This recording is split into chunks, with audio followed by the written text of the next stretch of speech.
Now, Julian Assange is reportedly hopeful that these Biden-Albanese talks will mean he's finally free. There's been a cross-party delegation of politicians who travelled to Washington last month. They were campaigning for his release. And Albanese and his government have also been campaigning. Jenna, should he be released now? And if he is, would anyone celebrate?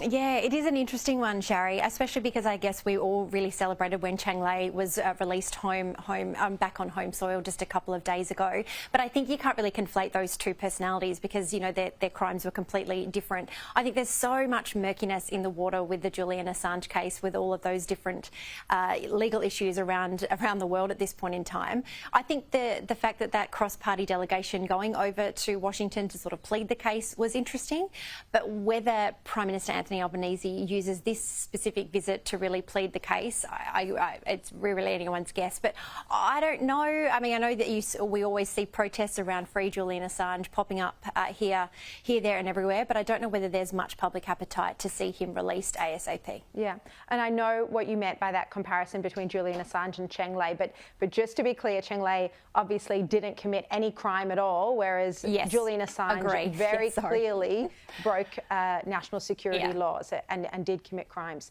Now, Labor is being accused of prioritising submarines over women. This is Katy Gallagher. She's the finance minister. She's also the women's minister. She's been under fire for her refusal to commit the government to recommendations from the Women's Economic Equality Taskforce. This includes paying super on paid parental leave, also abolishing the childcare subsidy activity test. Look, she's now upsetting, the women's groups here, Jenna.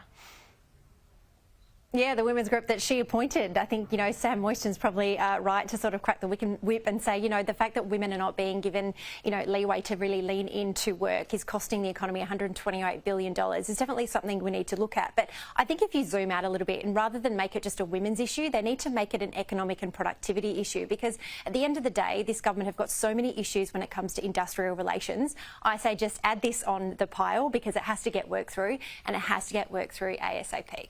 All right, Jenna Clark, thank you so much for joining me tonight.